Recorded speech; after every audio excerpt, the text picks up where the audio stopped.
Donc voilà un effet. Ah tiens, il faut que j'aille modifier éventuellement la couleur du texte. C'est pas plus mal comme ça, voilà. Sinon, on ne voyait pas que j'avais mis un contour blanc. Donc, un effet, juste pour montrer comment ça fonctionne. Donc, ici, sur le texte, il y a un contour blanc, puis un contour transparent, puis un contour bleu, comme ça, voilà. Et c'est vraiment du transparent entre le blanc et le bleu, parce que si je déplace ici au-dessus, voilà, on voit bien, c'est de la transparence. Donc ça peut être sympa. Oui. Ok, comment est-ce qu'on fait ça? Bah écoutez, je vais le mettre chez moi ici en bas en tant qu'exemple et travailler sur celui du dessus ici. Et jeter ça, on va le refaire ensemble. Donc parmi toutes les choses possibles, c'est juste, voilà, un exemple.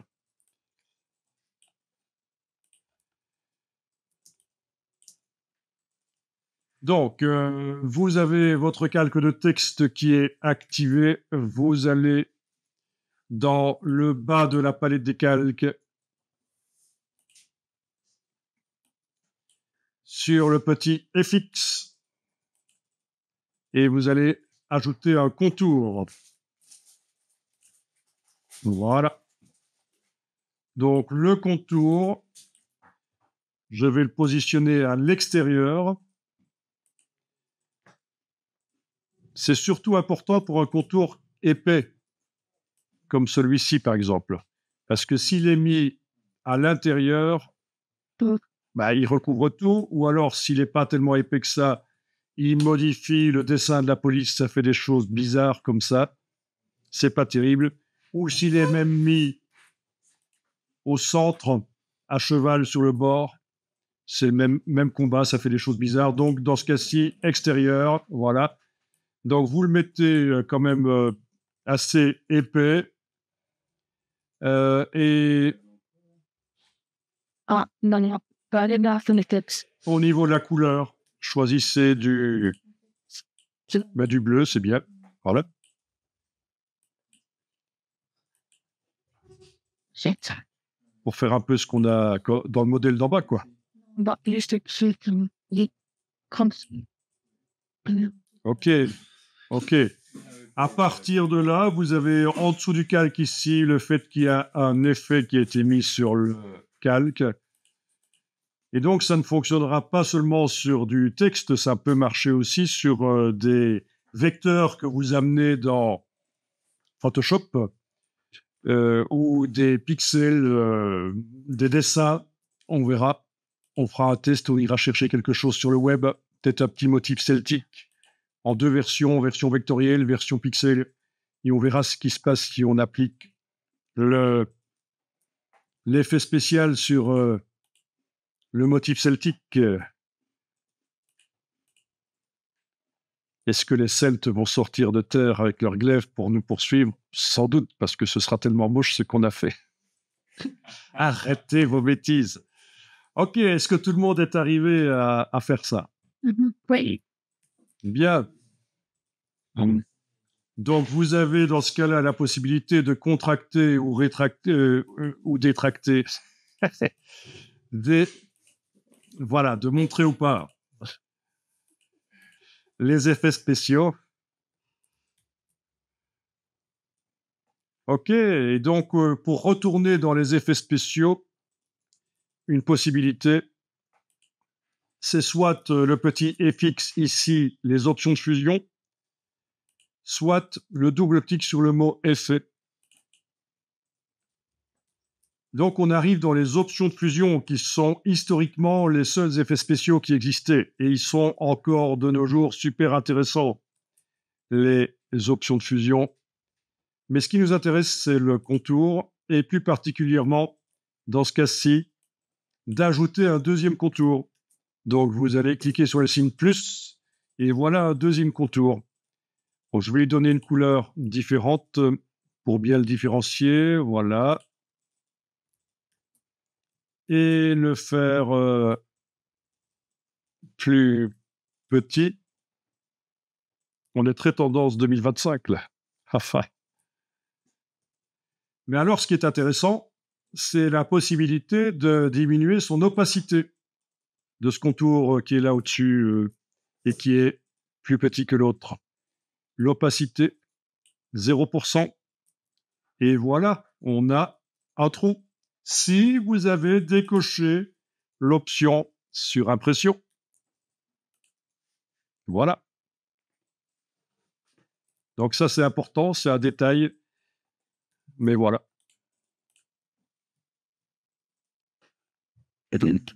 Et donc, si je veux faire comme ce que j'avais en bas, je dois régler l'épaisseur de ce contour transparent de manière à obtenir quelque chose de presque aussi grand que le premier qu'on a mis en bleu.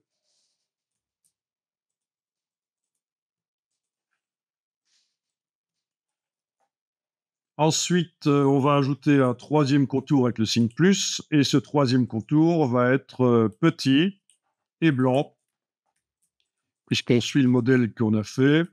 Voilà. Et petit, on a dit, et blanc.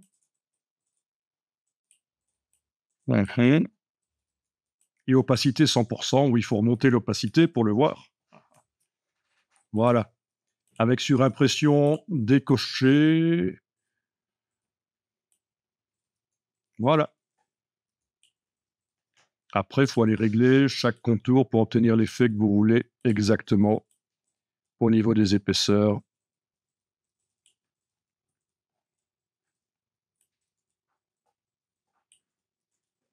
Et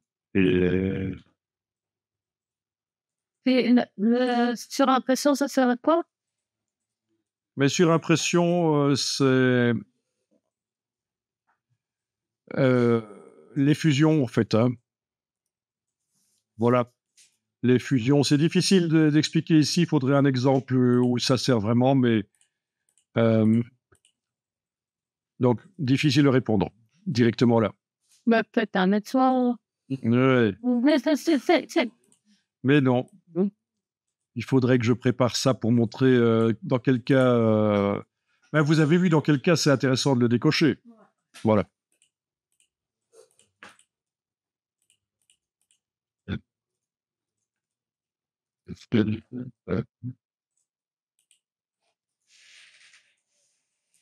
Bon, voilà.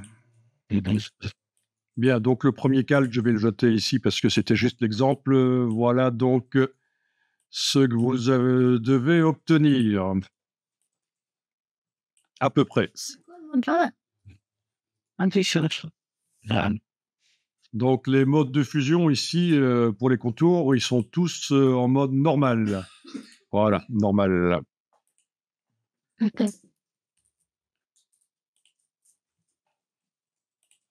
Bon, petite démonstration. Alors, on fait ça ensemble pour la surimpression. Dans quel cas ça donne quelque chose ou pas, on va voir. Mais déjà, là, elle nous a servi à faire du transparent, mais on va voir que ça peut servir à autre chose. Donc, vous allez prendre l'outil texte et cliquer. Voilà. Et je vais faire juste un court mot. Hein. Vous pouvez indiquer vert ou go to ou n'importe quoi. C'est vous qui voyez. Voilà. Bien. Au niveau de ce calque texte que je viens de faire, je suis en métrique, il vaut mieux être en optique. Ça va déjà régler quelques problèmes d'approche de caractère. Je vais le faire bien grand avec la transformation manuelle, donc Commande T sur le Mac, Ctrl T sur le PC. Voilà.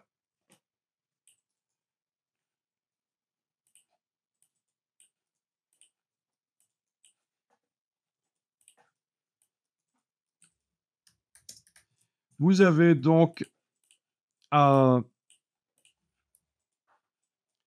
calque texte avec des polices bien grandes pour ce qu'on veut faire ici. Ce sera intéressant parce qu'on va mettre un motif dessus et puis on mettra un contour et c'est là qu'on verra l'option surimpression, quelle influence elle peut avoir.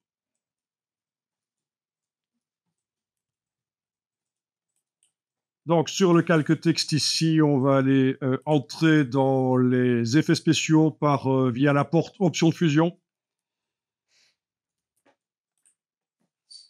Ensuite, parmi les effets possibles, vous avez incrustation de motifs que vous pouvez enclencher.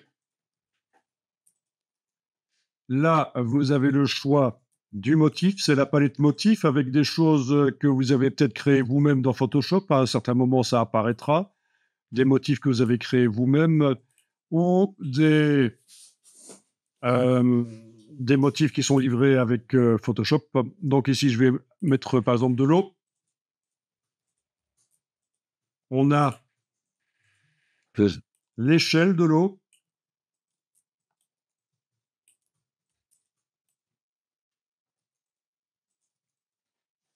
Voilà. L'angle, évidemment.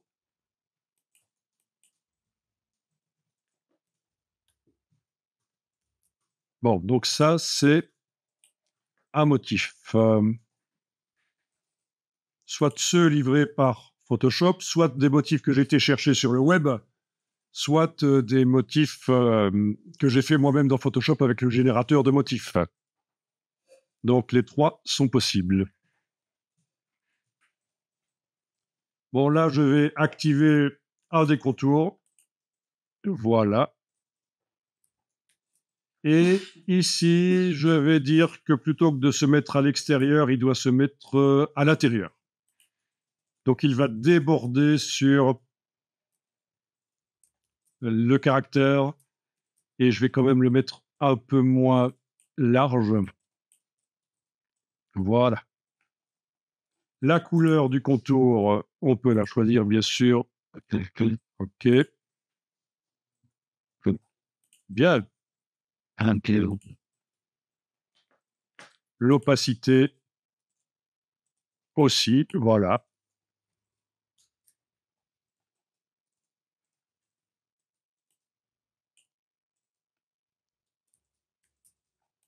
Bien. Sauf qu'il y a une grosse différence ici. Quand vous avez surimpression cochée et que vous jouez sur l'opacité, on voit apparaître le motif d'eau en dessous. Alors que si surimpression n'est pas coché, on ne le voit pas. Mmh. C'est ça, c'est le mélange. Alors que ce que vous pourriez tester, c'est avec surimpression cochée et l'opacité à 100%.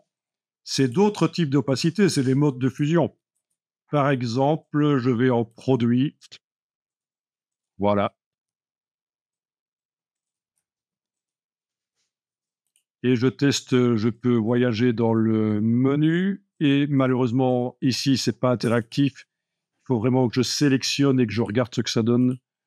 Non, il n'y a pas de solution pour que ce soit. Est-ce que c'est interactif chez vous?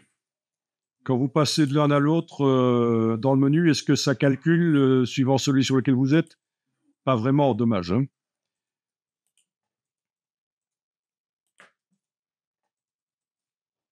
Voilà, donc superposition, on peut donner bien aussi.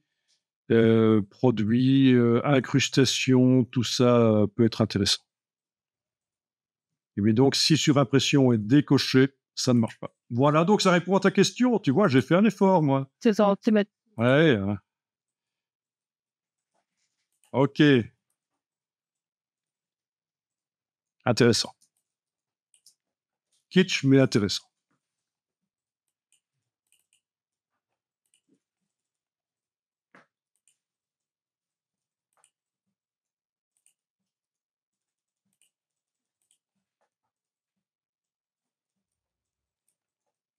Bon, ben, on va terminer en appliquant un ou l'autre des effets qu'on a conçus, en l'appliquant sur des choses qu'on va aller chercher sur le web. Alors, il y a juste encore quelque chose à regarder ici avec l'outil de déplacement. Quand vous déplacez, le motif se déplace avec, pas de problème. On est d'accord. Le motif se déplace avec. Tandis que dans les effets spéciaux d'incrustation de motifs,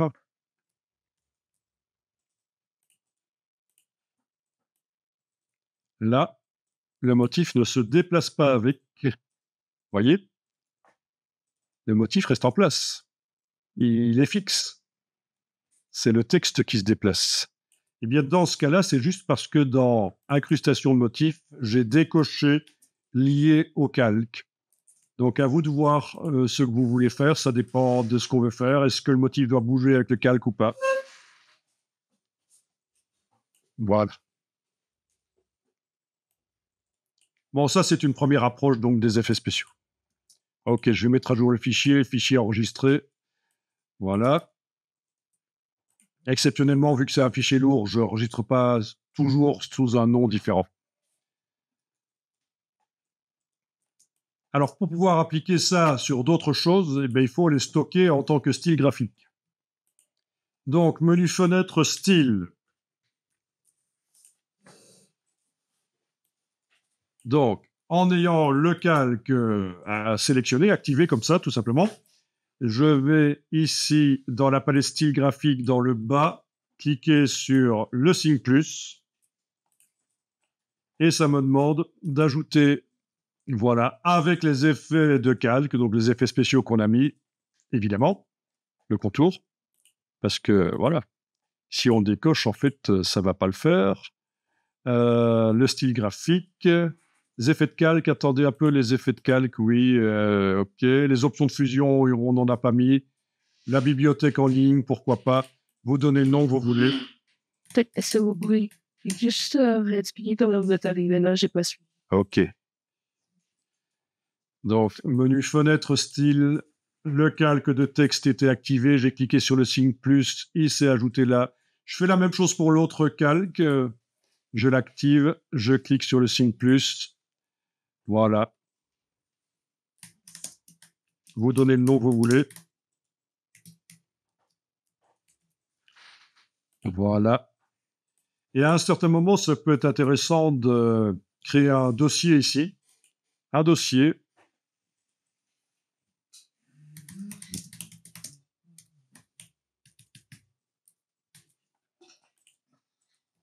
Auquel vous donnez le nom que vous voulez, puis vous pouvez déplacer les effets que vous venez de faire, les styles graphiques dedans, comme ça c'est un peu plus propre au niveau de la présentation. Là, il y en a plein qui ne sont pas dans des dossiers, c'est ceux que j'ai fait précédemment. Là aussi. Oh, bah, je vais faire un dossier Brawl et les mettre dedans. Ok, donc oui, donc attention, si le calque est activé et que je commence à chipoter à mes anciens styles graphiques, il s'applique. Mais vu que je l'ai stocké, il est là. Je peux le réappliquer facilement. Donc ici, je vais cliquer sous les calques dans la palette des calques pour qu'aucun calque soit activé pendant que je vais aller faire ceci. Clic, majuscule, clic. Ça, vous ne faites pas, c'est juste moi qui ai des brolles qui traînent. Voilà. Clic, majuscule, clic, je les déplace dans Brawl. Voilà. Clic, majuscule, clic, décidément, il y en a des Brawl. Voilà. Ok, donc voilà. Et ceux que je viens de faire là, avant, sur le texte, ils sont là.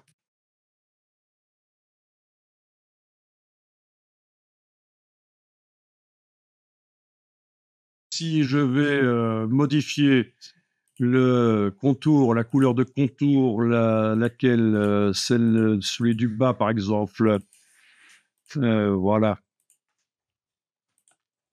Mais évidemment, dans le style graphique, ce n'est pas cette version modifiée qui s'y trouve. Ouais, c'est la version avec le contour bleu, donc je dois, en ayant le calque sélectionné, si j'ai modifié entre-temps, réintégrer, réenregistrer en fait. Hein. Voilà. Voilà.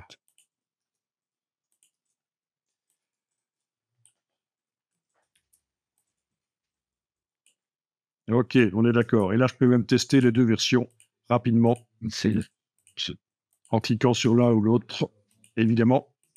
Ok, j'espère que pour vous, ça a été, finalement. Ok, vous voyez, c'est assez libre, ça permet de faire des tests. C'est style graphique, c'est stockage, c'est intéressant.